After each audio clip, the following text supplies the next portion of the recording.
Hi guys, Kizzle here and welcome back to another episode of this Southampton FIFA 15 career mode.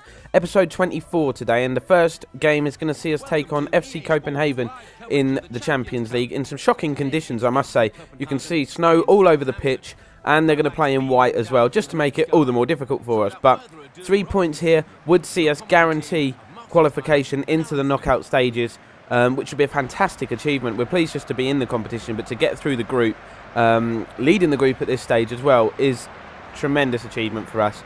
So we're looking to get the 3 points. We know it's not going to be easy. Here's the team we've started with. Luis Muriel, who has been disappointing. He's going to lead the line up front. Draxler in that cam role. Podolski and Video as the wide men, and the rest of the team is pretty familiar as standard. But Copenhagen got off to a positive start here. You can see here a good effort flying past the far post. They nearly took the lead with about half an hour gone, and we had a chance just before half time. It was a very close fought even first half. Chances few and far between, but you can see here we've got a free kick in a dangerous area right on the stroke of the break. We were going to change the kick taker to Draxler and get it onto his right foot, but Podolski has been fairly dangerous from set pieces this year, so we decided to let him take it, but unfortunately the effort landed on top of the goal on the roof of the net. So into the second half we go, and that man Alvaro Video has probably been our best player this season. Has smashed the ball at goal. It's a good save from the keeper, and the follow-up from Schneiderlin was off target. Didn't cause them any problems whatsoever. Copenhagen, though, they weren't going to let us have it all our own way. They put together some decent attacks themselves, actually. Cut us apart here, and that effort, again, flashing wide. Fraser Forster was scrambling across. Didn't get anywhere near it. And just after the hour mark, they continued to push forward. They need the win, otherwise they were eliminated.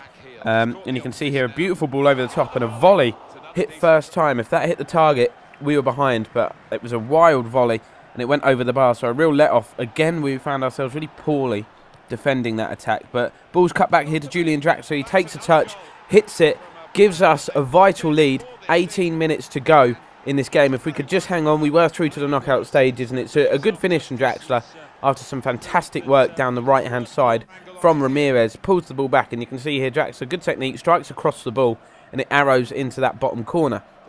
So just 10 minutes to go now. Copenhagen almost get themselves on level terms immediately. You can see them dancing into the area here, turning us inside out, and Fraser Forster just about gets enough on it to divert the effort round the post. But with 2 minutes to go, some defensive mistake there allows Shane Long to pick up possession. He cuts into the area, hits a strike. It was saved, and we have a corner. We've been dangerous from corners majority of last season, particularly this man, Jose Fonte. And look at that for a header. In off the underside of the bar to wrap this game up. 3 points to Southampton, and through to the knockout stages we cruise. But that was a really, really impressive header. Of course, it was a dangerous ball in, but look at that. Keeper knew he had no chance with that as soon as it come off the head of Fonte. And there is the sound of the final whistle. So qualification guaranteed. And with that comes a nice injection of cash. £10 million added to our transfer budget for the upcoming transfer window, which is nice. Should enable us to get in some more players of quality, which is what we need, to be honest. Now we're going to jump straight back into Premier League action, and you can see we're taking on one of the hot favourites this year, Manchester City, here at St Mary's. We're in the, I think we're in the driving seat when it comes to the league table out of these two teams. Just Chelsea ahead of us. We're going to have a look at the team. It's Forster, Klein, Fonte, Hoffman, Bertrand, Ramirez, Schneiderlin, and the same front four. You've got Video wide right, Podolski wide left, Draxler in at cam, and Shane Long leading the line. And then we're going to have a look at this star-studded City lineup. You've got Edison Cavani and Yaya Toure, the two main front players. You've got Luka Modric, James Milner, Samir Nasri and Fernando in the midfield, and you've got players like Vincent Kompany, Mika Richards and that at the back. So you know what sort of game you're going to be in for. You know it's always going to be tough. And they had an opening chance here, but good defending from Hoffman. I thought, my heart sort of skipped a beat there. I thought they were going to give a free kick and send Hoffman off. But fortunately for us, the referee said it was just a battle of strength, and Hoffman came out on top. So he wasn't penalised, but that challenge there from Kolarov was penalised. We are going to have a free kick in a dangerous position. It's going to be that man, Lukas Podolski, 10 minutes into the game. Can he make use of this? Yes, he can. Mixture of accuracy, mixture of pace as well. And the ball arrows into the top corner of the net to give us a 1-0 lead. Podolski really showing his threat from set pieces. You saw him do it on his debut against Chelsea, and now he's done it against the other big boys, Manchester City. And 15 minutes gone. We come forward yet again. Shane Long chips the ball forward to Alvaro Video, who fires it into the bottom corner. We thought we had a 2-goal advantage, but as you can see, he turns and looks at the linesman to see that the flag was raised. So disappointing, but more promising stuff from us. Good play. Cutting City apart at the moment, and you can see, even though it was very, very tight, it was the correct call from the referee's assistant. So City started to come into the game then. 20 minutes in, they had a chance of their own. Yaya Toure tees up Samir Nasri. He cuts back onto his right foot, claims for a penalty. It wasn't given. The ball eventually breaks to James Milner, who forces Fraser Forster into action, and that shot was heading straight to the top corner. So a fantastic save from Forster in the sticks to keep us in front. But City come forward yet again. They weren't going to give this one up, and the ball eventually breaks here. Forster caught in no man land, but you can see here it eventually is turned behind. But City have another corner. The ball comes into the area.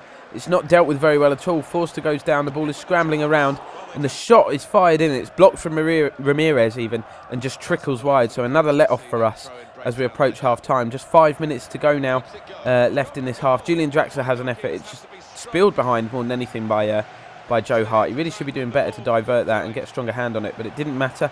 He got the ball away, and Vidio here cuts forward, picks out Podolski. He tries to just head the ball back across goal, but it sails wide. A lot of action then as we approach half-time in the final 5 minutes. Edison Cavani here with a chance. He lays it off. The ball is fired in. Fraser Forster makes a save, and the rebound, Bertrand doesn't make it to it first, but fortunately it falls back into the arms of the goalkeeper. So early into the second half then you can see Vidio testing Joe Hart's palms there. He manages to force the save, and Hart beats the ball out of danger. And then City come forward. Samir Nasri completely unmarked at the back stick. Surely a goal. We thought it was a goal, but realised it hit the side netting. So another let-off in this game, which really was tit for tat. We had an attack, they had an attack. That's kind of the game it was. But Shane Long gets an opportunity here, makes some space for himself, and makes no mistake. He fires the ball into the bottom corner. Just 20 minutes left on the clock, and surely that has taken the game away from Manchester City. The St Mary's crowd go wild. They think we got the 3 points. You can see here Long just does enough, uses a little bit of a little burst of pace just to make half a yard for himself, and fires the ball in for a 2-goal lead. City did have one final chance. Nasri there stooping low to get the header on goal, but that was how the game was to finish. So we pick up a really, really well fought 2-0 victory, and 3 more valuable points as we look to push towards the league title. So we're really pleased to beat one of the league favourites there at home. A really, really good result, and a statement of intention as well. But now it's time to welcome League One side Sheffield United to St Mary's as we take them on for a place in the last 4 of the Capital One Cup. You can see the team here a little bit weak. We've got Bellerin in there, Wanyama getting a run out in midfield, Gaston Ramirez, Munir, Matty Target even, and Greaves Callahan all coming in. They are all fringe players for us. But it's not a weak side when you look at the opponents we're facing. No disrespect to Sheffield United, but we should be able to deal with the threats that they pose with this team. Gaston Ramirez having a great effort early on. 7 minutes on the clock and he hits the post. The rebound is turned in from Vidio, but he was adjudged to be offside. Sheffield United actually started this game really, really brightly. They had a fantastic chance there. It was blocked from Hoffman. It looked as though it was going to loop over Forster, but he managed to backpedal and claim that one on the line. But again, the visitors come forward. They really were cutting us apart with ease. And a better touch here from Skugel would have seen him have a chance on goal, but Forster pounced on the poor first touch and managed to claim the ball. A good ball out wide though from Greaves Callahan. First time ball inside from Munir, and the first time effort forces the Sheffield United keeper into a decent save. And that was the first time we'd really threatened other than the opening 7 minutes. And United here were going to have a great opportunity. You can see Skugel getting clear again. He just lifts the ball over Forster but hits the post, so a real let-off for us. And on the stroke of half-time, a real blow for the visitors. Some casual defending is pounced upon. The ball eventually finding Gaston Ramirez 12 yards out. He slips as he takes the shot, but fortunately for us, it has enough power to carry it past the keeper into the bottom corner. So right on the stroke of half-time, we take what you would call an undeserved lead. Sheffield United really been on top. They've had the majority of the chances and possession, but we're pleased to be in front. But early in the second half, we thought the goal might knock their confidence, but it didn't. They kept coming back at us, and a real good chance here sees them hit the foot of the post again, hitting the woodwork for not the first time today.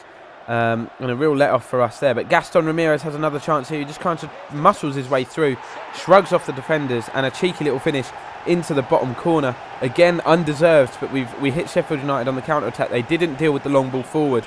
The ball was bouncing around in the area, and it's just a persistence from Gaston Ramirez. And that is a clever little finish. He does the keeper with the eyes. And he's on a hat-trick now, so we let him take this free kick, and he very nearly completed it there, but it was a good save from distance to deny him. But on the subject of set pieces, Sheffield United had an opportunity of their own. They chipped the ball into the box. We don't really deal well with it. Henderson kind of sits on the ball in the box there and eventually gets it away, but they come straight back at us. And you can see here the effort forces Fraser Forster into another good stop. Not for the first time today, but again we are going to hit the visitors on the break. Poor ball forward there from Gaston, looking for Callahan, but persistence from the striker sees him pickpocket possession. He takes it past the man. He's through on goal now. Obviously favours his left foot. And how about that for a composed finish? Cuts back onto his left foot and just strokes the ball very softly, but the key there was the accuracy into the bottom corner to give us a 3-goal advantage. It's good to see the composure getting rewarded, actually. We have criticised him this year for some of his finishing because sometimes he does just take a wild swing at the ball, just puts his foot through it rather than just place it accurately. But you can see there the effort from distance causing us a few problems. It was just a P-roller, really, is the only way I can describe it.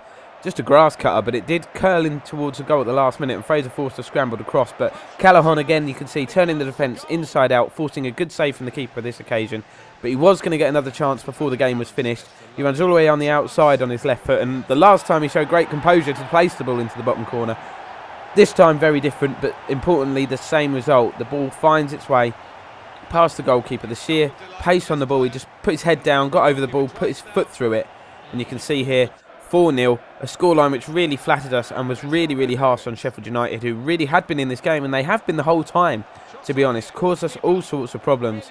But the main thing for us is that we are progressing in this competition into the last 4. You can see there the sound of the final whistle confirms that. Gaston Ramirez very pleased with the win and should be pleased with his performance as well. He hasn't played all that much, but 2 goals from him and 2 goals from that man, Greaves Callahan, the youngster. See us progress into the last 4, and confirmation of that, you can see Newcastle, Everton and Arsenal are going to be the other teams in the last 4 with us in the hat. So whatever draw we get, it is going to be tough, but we're going to look at the Premier League table now. Important thing for us is that we are top of the league, leading the way, even though it is very tight at the top. Man United level on points with us, they're in second, Chelsea a point behind us in third, then City a point behind Chelsea, and then Spurs a point behind City. So just 3 points separating the top 5. It could not be much tighter. But the main thing is we have the lead, so we want to just cement our place at the top, not be looking over our shoulder, not worry about the chasing pack. Just crack on with what we have to do, and hopefully come the end of the season we will secure that league title. And we're going to have a look at the Champions League group now. As you can see, confirmation of that. We're top of that as well. We have gone through as group winners. You can see there we're 12 points from 5 games, just the 1 defeat to Besiktas. And Barcelona out of nowhere have found some form. They're in second. It looks like they will be coming through with us. But good news about winning the group is we should get we should be seeded higher, so we should get a preferable draw in the next stage, even though it will be tough. That's going to bring the episode to a close, guys. Make sure you follow the channel and subscribe, and we will be back with another episode very soon.